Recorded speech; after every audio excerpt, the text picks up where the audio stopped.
تو بھی اللہ تعالیٰ کی حمد بیان کرے۔ ایک اور مقام پر حضرت انس بن مالک روایت کرتے ہیں کہ حضور صلی اللہ علیہ وآلہ وسلم نے ارشاد فرمایا، جب اللہ تعالیٰ اپنے بندے پر کوئی نعمت نازل فرماتا ہے اور وہ اس نعمت کے ملنے پر الحمدللہ کہتا ہے تو اس کی یہ حمد اس نعمت سے بھی زیادہ افضل ہے۔ حمد کے متعلق علماء نے کچھ شرعی مسائل بیان کیے ہیں، جیسے کہ خطبے میں حمد واجب ہے، کھانے کے بعد مستحب ہے، چھینک آنے کے بعد سنت ہے، حرام کام کے بعد حرام ہے، اور اسی طرح کچھ مقامات پر کفر بھی ہے۔ للہ یعنی اللہ کے لیے، اللہ اس ذات عظیم کا عظمت والا نام ہے جو تمام کمال اور خوبیوں کا مالک ہے۔ بعض مفسرین نے اس لفظ کے معنی بھی بیان کیے ہیں، جیسے کہ عبادت کا مستحق ہونا۔ دوسرا معنی ہے وہ ذات جس کی معرفت میں عقلیں حیران ہے۔ ایک اس کا معنی یہ بھی ہے کہ وہ ذات جس کی بارگاہ میں سکون ملتا ہے، اور ایک معنی ہے وہ ذات جس سے مصیبت کے وقت پناہ طلب کی جاتی ہے۔ رب العالمین یعنی سارے جہانوں کا رب۔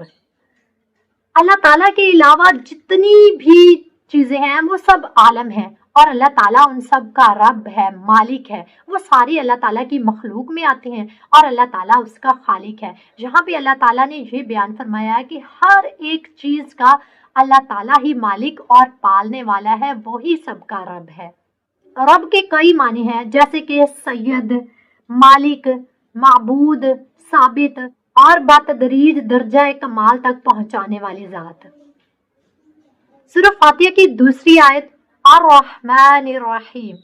الرحمن اور رحیم اللہ تعالیٰ کے دو صفاتی نام ہیں۔ رحمان کا مطلب ہے بہت زیادہ مہربان، نعمت عطا کرنے والی ذات جو بہت زیادہ رحم بھی فرمانے والی ہو، اور رحیم کا مطلب ہے رحم فرمانے والی ذات۔ یہاں پہ یہ بات یاد رکھنے کی ہے کہ حقیقی طور پر نعمت عطا کرنے والی ذات صرف اللہ تعالیٰ کی ہے۔ وہی تنہا ذات ہے جو اپنی رحمت کا، اپنی نعمت کا بدلہ طلب نہیں کرتی۔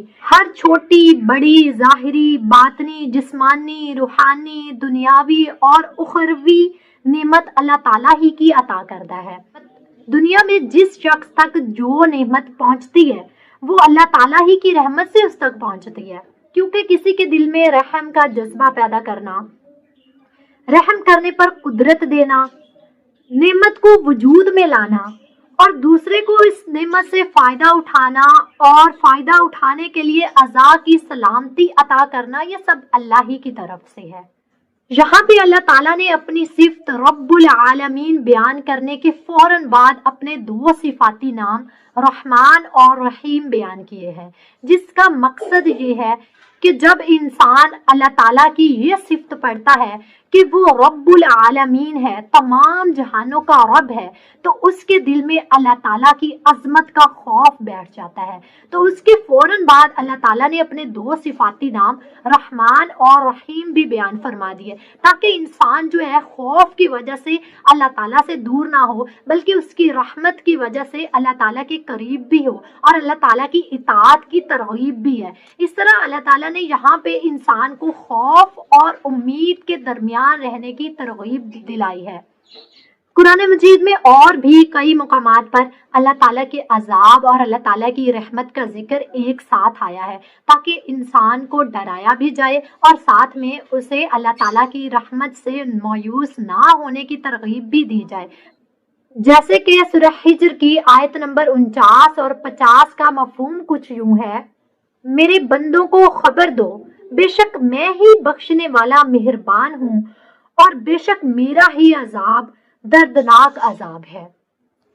حضرت ابو ہریرہ رضی اللہ تعالیٰ عنہ سے روایت ہے، حضور صلی اللہ علیہ وآلہ وسلم نے ارشاد فرمایا، اگر مومن جان لیتا کہ اللہ تعالیٰ کے پاس کتنا عذاب ہے تو کوئی بھی اس کی جنت کی امید نہ رکھتا، اور اگر کافر جان لیتا کہ اللہ تعالیٰ کے پاس کتنا رحم ہے تو کوئی اس کی جنت سے نا امید نہ ہوتا۔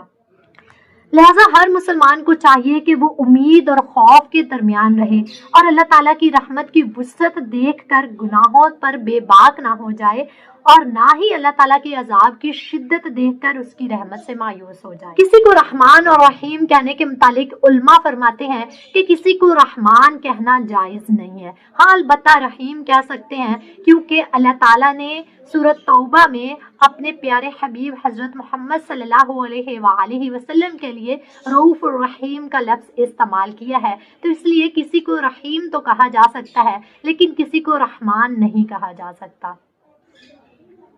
آیت نمبر 3، مالکی یوم الدین، یعنی جزا کے دن کا مالک۔ یہاں پہ جزا کے دن سے مراد قیامت کا دن ہے، آخرت کا دن ہے۔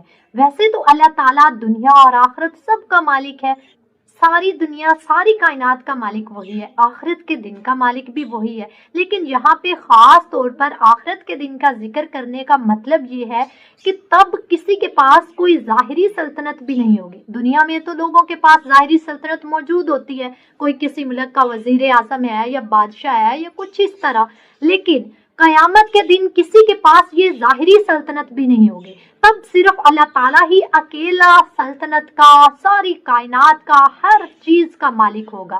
تو اسی لیے یہاں پہ خاص طور پہ قیامت کے دن کا ذکر ہے کہ اللہ ہی روز جزا کا مالک ہے۔ یہاں پہ قیامت کے دن کا ذکر کرنے کا مقصد یہ ہے کہ اس دن کی اہمیت انسان کے دل میں بیٹھ جائے، نیز اس دن اللہ تعالیٰ کی ملکیت کا ظہور زیادہ ہوگا آج کی نسبت، اس لیے یہاں پہ قیامت کے دن کو خاص طور پہ ذکر کیا گیا۔ آج کے لیے ہم بس اتنا ہی پڑھیں گے، آیت نمبر 1 سے آیت نمبر 3 تک۔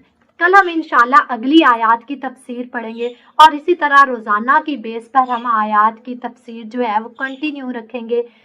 آخر میں دعا ہے کہ جو کچھ پڑھا سنا اللہ تعالیٰ اسے ہمارے دلوں میں راسخ فرما دے اور ہمیں اس پر عمل کرنے کی توفیق عطا فرمائے، آمین۔ السلام علیکم ورحمۃ اللہ وبرکاتہ۔